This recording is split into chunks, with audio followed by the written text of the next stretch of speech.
अभिवादन सत्कार करिए हरबंश नागोगे का। और मेरे साथ किश्तवाड़ से वरिष्ठ पत्रकार बलबीर सिंह जमवाल जुड़े हैं।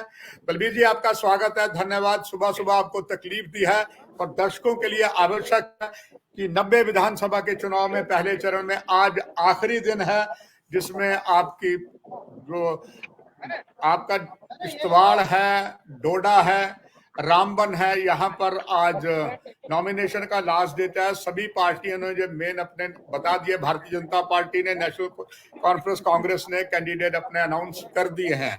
आप आज उसी जगह हैं जहां नॉमिनेशन किश्तवाड़ में भरनी। आपसे जानना चाहूंगा कि इस वक्त इस सीधे प्रसारण में दर्शकों के लिए कि इस समय क्या स्थिति है किश्तवाड़ की और कौन कौन से उम्मीदवार पार्टियों के या निर्दलीय जो है वो पहुंच रहे हैं, और क्या अभी तक, क्योंकि 11:38 हो गए हैं, किसी ने नॉमिनेशन अभी बलबीर जी भरी है कि नहीं?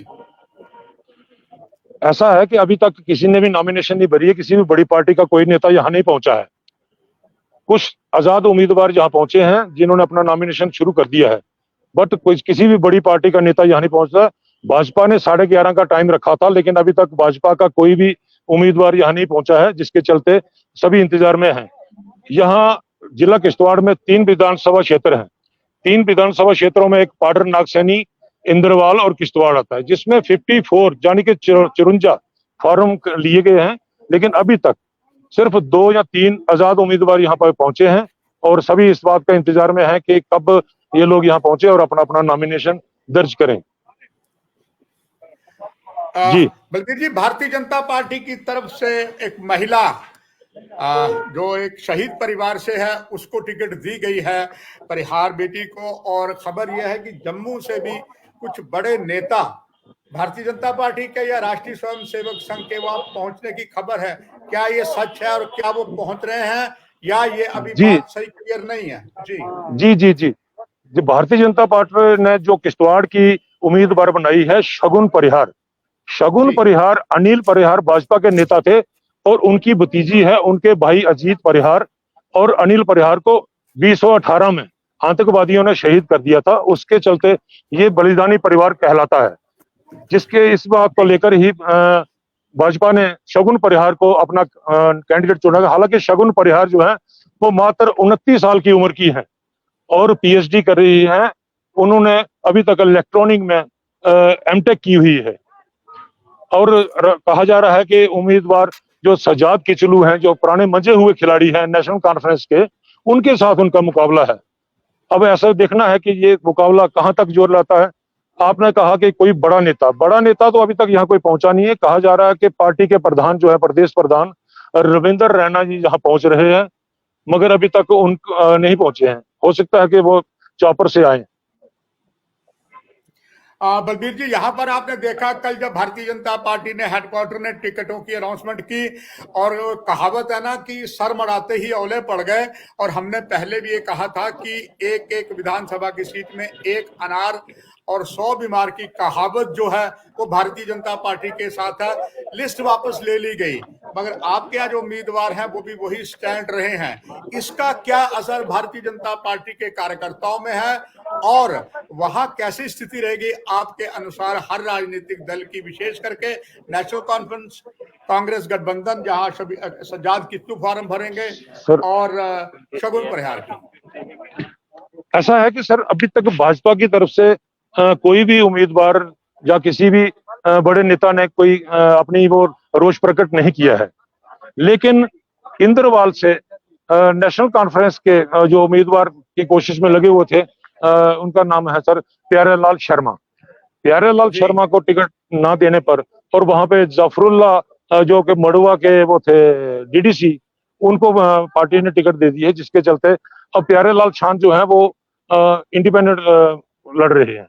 जिसके चलते ये समीकरण पूरा चेंज हो गया है, क्योंकि गुलाम मोहम्मद सरोड़ी भी डीपीएपी छोड़कर आजाद उम्मीदवार बन रहे हैं। और क्या कहते हैं इसको, इसकी भाजपा की तरफ से तारिक कीन, हालांकि तारिक कीन 2 बारी पहले चुनाव हार चुके हैं, लेकिन फिर भी भाजपा ने उनको ही अपना उम्मीदवार बनाया और फिर दोबारा से उनको टिकट दी है। अब इंद्रवाल के समीकरण जो है उसमें काफी तेज मुकाबला हो गया है, क्योंकि पीडीपी के शेख नासिर जो कि जहाँ के एडवोकेट हैं और डिस्ट्रिक्ट प्रेसिडेंट भी हैं पीडीपी के, उन्हीं को यहाँ पे कैंडिडेट बनाया हुआ है। ऐसे में चलते हुए देखा जाए तो इंद्रवाल का मुकाबला काफी कड़ा लग रहा है।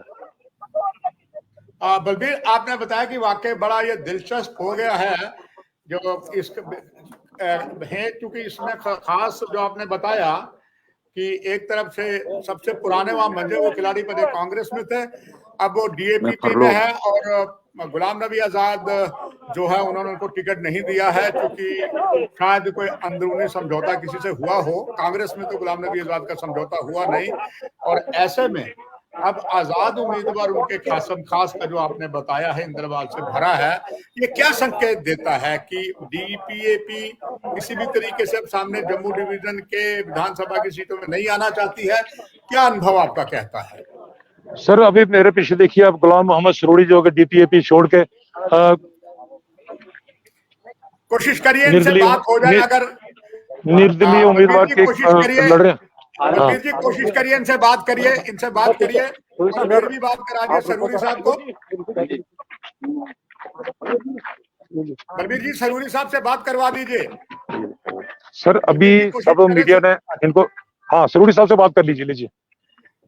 सरूरी साहब आदाब, मैं हरबंस नागो के जम्मू से बोल रहा हूँ। आपको आप आदाब है, और आप फार्म भरने जा रहे हैं, तो अपना जरूरी जी अपना अभी किश्तवाड़ और सारा देख रहा जी। सरूरी जी बहुत बहुत शुक्रिया। मैं आज यहाँ डीसी ऑफिस किश्तवाड़ में हल्का 48 इंदरवाल से इंडिपेंडेंट कैंडिडेट फार्म भरने जा रहा हूँ। बहुत बहुत शुक्रिया। जी हाँ, इन्होंने सिर्फ यही संकेत दिए कि मैं फार्म भरने जा रहा हूँ, बाकी इन्होंने कुछ नहीं कहा। आप भी सुन रहे थे, तो अभी देखते हैं कि बाकी कैंडिडेट भी जहाँ पहुंचेंगे तो उनका क्या क्या हो। तो बलबीर जी मैं चाहूंगा कि आप पूरी नजर रखिए, क्योंकि आपने अंदर भी जाना है, देखना है कौन कौन। मेरा अंदर जाने का मतलब आपने डीसी ऑफिस के अंदर भी देखना होगा। नहीं, डीसी ऑफिस के अंदर सर कहा जा रहा है कि डीसी ऑफिस के अंदर जहाँ भी रिटर्निंग ऑफिस के पास किसी भी मीडिया कर्मी को जाने की इजाजत नहीं दी गई है।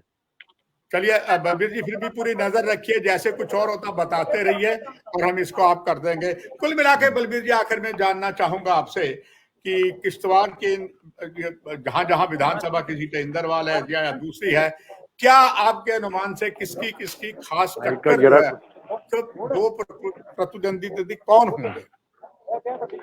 सर देखा जाए तो अभी ये कहना बहुत मुश्किल होगा कि किसकी किसके साथ टक्कर है, क्योंकि किश्तवाड़ विधानसभा में सजाद अहमद किचलू एक मंजे हुए खिलाड़ी है, 2 बार विधायक रह चुके हैं, और बशीर अहमद किचलू के पुत्र हैं। बशीर अहमद किचलू की नेशनल कॉन्फ्रेंस में अच्छी पैठ थी, मगर अभी लड़की है, नई है, तो अभी कह नहीं सकते हैं कि क्या मुकाबला किस तरीके से रहेगा। लेकिन किश्तवाड़ का जो मुकाबला है वो नेशनल कॉन्फ्रेंस और इसके भाजपा के बीच में रहेगा। रही बात नागसैनी इंदरवाल, नागसैनी और पाडर की, पाडर में सुनील शर्मा कैंडिडेट ये हैं भाजपा की तरफ से, और नेशनल कॉन्फ्रेंस ने भी वहां पे हिंदू कार्ड खेला है। उन्होंने उनके अगेंस्ट में पूजा ठाकुर जो कि जहाँ की डीडीसी चेयरमैन थी, उनको अपना कैंडिडेट बनाया है। अब दोनों का वहां भी कड़ा मुकाबला हो गया है, जिसके चलते अब ये नहीं कहा जा सकता कि किसका मुकाबला किसके साथ है, हार जीत किसकी होगी किसकी नहीं, ये तो मतदाताओं पे ही रहेगा। बलबीर अगर हम लोकसभा के चुनाव की बात देखें, नेशनल कॉन्फ्रेंस और कांग्रेस का समझौता था। लाल सिंह उम्मीदवार थे नेशनल कॉन्फ्रेंस कांग्रेस के, और डॉक्टर जितेंद्र सिंह बीजेपी में थे। मगर जो उम्मीद नेशनल कॉन्फ्रेंस कांग्रेस को थी कि काफी वोट मिलेंगे, उमर अब्दुल्ला ने अप्रोच भी की थी, उतने वोट कांग्रेस को नहीं मिल पाए। इस बार भी नेशनल कॉन्फ्रेंस और कांग्रेस का समझौता है। क्या अनुभव आपका, आपकी लंबी पत्रकारिता का है, ऊंट किस करवट पर बैठ सकता है? सर देखा जाए तो जो नेशनल कॉन्फ्रेंस और कांग्रेस का जो समझौता है उसका असर जो है वो खास दिखता नहीं नजर आ रहा, क्योंकि किश्तवाड़ में कांग्रेस बहुत ही ज्यादा कमजोर है, नेशनल कॉन्फ्रेंस उसमें हावी है। रही बात इंदरवाल की, इंदरवाल में कांग्रेस ने एक बिल्कुल नए आदमी जो डीडीसी थे मड़ुआ के, उनको टिकट दे दी है, जिसके चलते वहां पे एक आपसी लड़ाई शुरू हो गई है, और प्यारेलाल शर्मा ने रिजाइन करके अभी वो निर्दलीय उम्मीदवार बन गए हैं। तो ऐसे में देखा जाए तो किसी का भी उतना बोलबाला नहीं है, और ना ही इसमें कोई असर है। रही पाडर नागसैनी में भी कांग्रेस का कुछ इतना बड़ा रुतबा नहीं है कि कांग्रेस और नेशनल कॉन्फ्रेंस आपस में कोई तालमेल बनाए रखेंगे। तालमेल तो है, बट इतना नहीं है कि नेशनल कॉन्फ्रेंस को कांग्रेस सपोर्ट करेंगी तो थोड़ा बहुत जो मतदाता इनके हैं वही आ गए हैं। जी सर। बलबीर जी, आपका जमाल जी बहुत बहुत धन्यवाद। नजर रखिए, फिर दोबारा जब ये ठीक। फॉर्म भर लेंगे फिर दर्शकों तभी मीडिया के माध्यम से आपकी बात करवाएंगे। बहुत धन्यवाद बलबीर। दर्शकों की धन्यवाद, समाप्ति है, इस समय चल रहा और भी जितना होगा नवीनतम आपको जानकारी देंगे। कार्यक्रम की यही समाप्ति। नमस्कार।